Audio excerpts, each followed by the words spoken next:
오늘은 1월 19일 누가복음 5장 27절부터 39절까지 말씀입니다. 오늘 본문을 보게 되면 신앙의 기본이 등장을 하게 됩니다. 신앙생활의 기본, 아주 기본 중에 기본이 등장을 하는데요.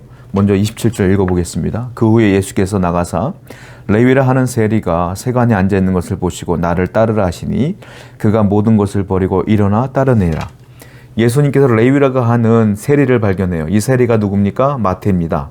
레위가 마태예요. 똑같은 이름입니다. 그 세리 마태를 보고 나를 따르라 그랬어요. 그랬더니 이 레위가 그 말을 듣고 어떡합니까? 모든 것을 버리고 일어나 따르니라. 말씀을 듣고 따르는 것, 그게 신앙의 기본이에요. 신앙은 뭐예요? 하나님 말씀을 들었으면 그대로 따르는 것입니다. 그런데 뭐라고 하셨습니까? 모든 것을 버리고 일어나 따르느니라. 주님의 말씀은 어찌 보면 내게 당장 유익을 주는 게 하나도 없어요. 마치 여러분들이 주식을 공부하고 부동산을 공부해서 충분히 공부한 뒤에 이렇게 투자하면 이렇게 버는구나 라고 해서 투자했더니 진짜 벌어. 이런 것이라면, 눈에 보이는 것이라면 우리가 당장 하겠지만, 하나님의 말씀이라는 것은 내가 당장 보고 그대로 순종한다고 해서 눈에 보이는 게 아니에요. 내 손에 움켜지는 게 하나도 없어. 왜? 이건 다 영적인 얘기니까. 영적인 얘기니까 손에 잡히는 게 하나도 없단 말이에요. 그래서 신앙이 참 어려우면서도 쉽고 쉬우면서도 어려운 게 신앙이에요. 말씀을 듣고 따라. 얼마나 쉬워요. 야, 나를 따르라. 네, 알겠습니다. 모든 것을 버리고 따르니라. 이게 끝이에요. 얼마나 쉬워요. 그런데 많은 사람들은 이게 어려운 거야. 왜냐하면 손에 움켜지는 게 없으니까요. 그러니까 신앙이들은 어떤 사람들이냐면 모험하는 사람들이에요. 모험을 즐기는 사람들이요. 모험한다는 게 뭡니까? 어디 보물섬을 생각해 보세요. 저게 보물이 있단다. 그래? 해가지고 배를 구하고 식량을 구하고 선원들을 구하고 그리고 보물을 찾아 떠나는 거잖아요. 모험하는 거잖아요. 모험. 손에 움켜진 것이 아니라 움켜질 것들을 소망하며 떠나는 거잖아요. 하나님 말씀이 그렇다는 거예요. 믿음이 그래요. 믿음의 여행이라는 것이 소망 하나 붙들고 나가는 거예요. 하나님이 복을 주실 거라는 소망, 구원 주실 거라는 소망, 함께 할 거라는 소망, 그 소망만 붙들고 나가는 게 믿음이다. 모든 것들을 움켜쥐고서 가려면 이미 시간은 많이 흐른 뒤일 거예요. 그리고 그 사람들은 절대로 이 믿음을 소유하기가 어려울 겁니다. 여러분들은 지금 저와 함께, 아니 온 인류의 수많은 그리스도인들과 함께, 그리고 이 성경에 나오는 수많은 선조들과 함께 믿음의 모험을 떠나신 분들 아닙니까? 이 모험은 저 하늘나라 가는 순간 끝나게 될 것입니다. 그때 보면 이것 때문에 내가 이렇게 살았구나 라고 기뻐하는 날이 분명히 올 줄로 믿습니다. 오늘도 믿음의 모험을 잘 떠나는 여러분 되기를 축원드립니다. 29절부터 30절입니다. 레위가 예수를 위하여 자기 집에서 큰 잔치를 하니 세리와 다른 사람이 많이 함께 앉아 있는지라. 바리새인과 그들의 서기관들이 그 제자들을 비방하여 이르되 너희가 어찌하여 세리와 죄인과 함께 먹고 마시느냐. 레위가 예수님을 만나서 이 마음의 공허함이 풀렸어요. 은혜로. 그래서 너무 기뻐서 자기의 재산을 털어서 잔치를 벌였기 때문에 레위의 친구들, 세리 아닙니까? 세리의 친구들, 동료들이 다 세리겠죠. 그러니까 세리들 다 모여온 거예요. 그리고 예수님과 제자들도 함께 거기서 먹고 마시며 잔치를 벌이고 있는 거예요.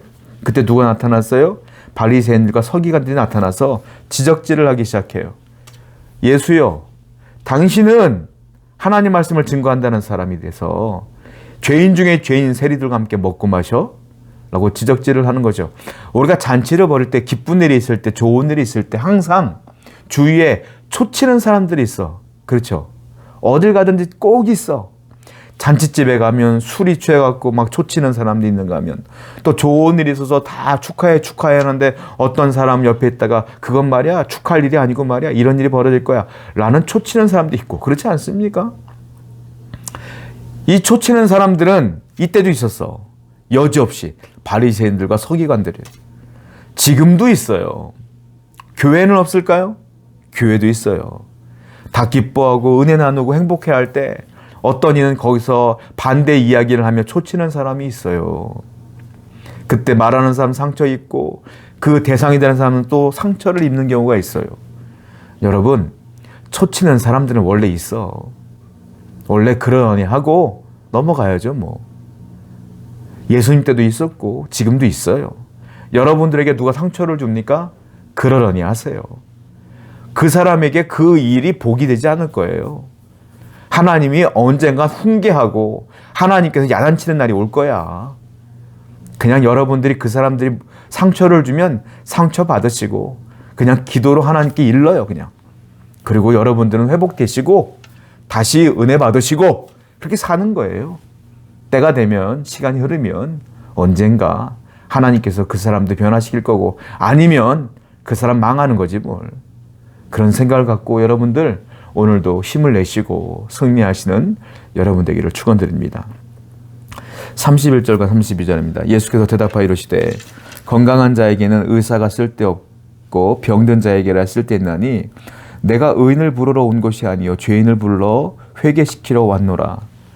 이렇게 초치는 바리새인과 서기관들에게 주님이 하신 말이에요. 나는 병든 자가 의원이 필요한 것이잖아. 아픈 사람이 의사가 필요한 것이지. 그래서 나는 병든 자에게는 병 없는 자에게는 의사가 필요 없잖아. 나는 죄인을 불러 회개시키러 온 거야. 다른 말로 말하면 여기는 모든 사람들이 환자다 이거예요. 예수님이 의사다 이거예요. 그러니까 모든 사람들은 죄인이야. 다 구원받아야 돼. 다 회개해야 돼. 구원받기 전에 과정이 있는데 회개라는 과정이 반드시 필요해요. 그래서 세례 요한은 회개를 주러 왔고 예수님은 구원을 주러 오신 거예요. 그래서 이 모든 죄인들은 회개해야 된다. 그리고 구원받아야 된다. 그래서 내가 왔다라고 말씀하시는 거예요. 즉 이 안에 있는 모든 사람들, 바리새인들과 서기관들도 포함된 거잖아요. 그런데 이 사람들은 못 알아들어요. 세리들만 죄인이야. 왜 제자들 너희들은 세리들과 밥 먹고 있어? 이 말이에요. 바리새인과 서기관들은 의인인 거야 자기들은. 근데 주님은 싸잡아 죄인이라는 거야. 아니야. 너희들도 죄인이야. 못 알아들어요. 여러분, 저도 죄인이고요. 여러분도 죄인이에요. 죄인이 하나님 앞에 무슨 따져 물을 게 있고 하나님께 원망할 게 있겠습니까? 우리들 겸손해야 돼요. 주신 은혜에 감사해야 돼요. 그리고 은혜를 갈구해야 돼. 오늘도 하나님과의 관계 속에서 늘 겸손하시고 사람과의 관계 속에서도 난 죄인이다 이런 생각을 늘 인지하셔서 그들을 높게 여기며 나를 낮게 여기고 그리고 겸손하게 살아가시는 여러분 되기를 축원드립니다. 33절부터 35절입니다. 그들이 예수께 말하되 요한의 제자는 자주 금식하며 기도하고 바리새인의 제자들도 또한 그리하되 당신의 제자들은 먹고 마시나이다. 예수께서 그들에게 이르시되 혼인집 손님들이 신랑과 함께 있을 때 너희가 그 손님으로 금식하게 할 수 있느냐? 그러나 그날에 이르러 그들이 신랑을 뺏기리니 그날에는 금식할 것이니라. 바리새인들과 서기관들이 무시하던 얘기하는 거예요. 세례 요한의 제자들도 늘 금식합디다. 바리새인의 제자들도 금식해요. 예수여, 당신 제자들은 금식하는 꼴을 못 봤어 내가 이 말이에요. 그리고 거기 지금 죄인들과 앉아서 먹고 마시며 웃고 떠들어? 당신들은 경건성이 없구만. 한마디로 이렇게 말하는 것이죠. 주님께서 거기에 대해서 말하는 거죠. 야, 혼인집에 와서 누가 금식하니? 같이 즐기는 거지. 그런데 신랑을 뺏기는 날 그때는 금식할 거야 라고 주님께서 맞받아치는 것이죠. 한마디로 말하면 이 바리새인들과 서기관들은 당신과 당신의 제자들은 경건한 모양이 하나도 없어 이 말이에요. 세례 요한의 제자들과 바리새인들의 제자들 그리고 여기 있는 바리새인 나와 서기관 우리들은 늘 금식하며 경건한데 왜 니들은 경건하지 않아 이 말이죠. 이들의 경건의 의미는 경건한 모양이 없다 이거예요. 예수님이 말씀하시는 경건의 모양은 중요하지 않다 이거예요. 뭐가 중요하냐? 경건의 능력이 중요하다. 너희들은 경건의 모양은 있으나 경건의 능력은 없다 이 말이죠.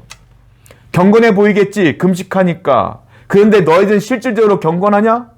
하나님을 정말 하나님을 인정하냐? 네 앞에 있는 이 메시아를 구원자로 인정하냐? 아니잖아. 너희들은 외식하는 자야 라고 말씀하시는 거예요. 여러분, 경건한 모양을 한다고 해서 경건해지는 거 아니에요. 경건한 삶을 살아야 경건한 거예요. 여러분, 경건한 척 하지 마세요. 예수 믿는 척 하지 마세요. 잘 믿는 척 하지 마세요. 기도 잘하는 척 하지 마세요. 기도하세요. 전도하세요. 예수님 잘 믿으세요. 이게 중요한 거다라는 거예요. 옷을 경건하게 입는다고 경건해집니까? 아니잖아요. 경건한 사람이어야 되는 것이죠. 오늘도 경건의 모양이 아니라 경건한 능력으로 여러분 주위를 변화시켜 나가는 여러분 되기를 축원드립니다. 36절부터 39절. 또 비유하여 이르시되 새 옷에서 한 조각을 찢어 낡은 옷에 붙이는 자가 없나니 만일 그렇게 하면 새 옷을 찢을 뿐이요 또 새 옷에서 찢은 조각이 낡은 것에 어울리지 아니하리라. 새 포도주를 낡은 가죽 부대에 넣는 자가 없나니 만일 그렇게 하면 새 포도주가 부대를 터뜨려 포도주가 쏟아지고 부대도 못 쓰게 되리라. 새 포도주는 새 부대에 넣어야 할 것이다. 묵은 포도주를 마시고 새 것을 원하는 자가 없나니 이는 묵은 것이 좋다 함이니라. 자, 이게 무슨 말이냐면 이제 새로운 시대가 됐다 이 말이에요. 우리가 잘 아는 말씀이잖아요. 유명한 말씀이잖아요. 새 포도주는 새 부대에. 자, 지금까지 바리새인들과 서기관들과 그리고 제사장들과 율법학자들이 잘한 게 있어요. 구약 시대 때 뭡니까? 율법을 지키고 경건 생활을 하며 또한 금식하며 구제하며 정말 율법에 입각한 정결한 삶을 살며 안식일을 지키며 헌금에 대한 헌신을 하며 굉장히 잘한 거예요. 그런데 주님께서 이제 말씀하시는 건 뭡니까? 이제는 새로운 시대가 되었다라는 겁니다. 그 생각으로 이제는 살 수 없다. 이제는 지키는 것에 입각했더라면 이제는 선포하는 것으로 바뀌어야 된다 이 말이에요. 지금 금식의 논란에 의해서 이 말씀이 나온 거잖아요. 그러니까 그들이 잘하는 게 뭐예요? 율법에 의한 경건, 율법에 의한 금식, 이걸 강조하는 거잖아요. 주님은 아니라는 거예요. 이제는 주님은 새 포도주는 새 부대에 담아야 된다라는 말씀이에요. 무슨 말이에요? 세례 요한이 구약과 신약 사이에 사역을 했어요. 그게 뭡니까? 회개 사역. 그리고 주님이 신약 세대를 열었어요. 그게 뭡니까? 구원 사역, 선포 사역.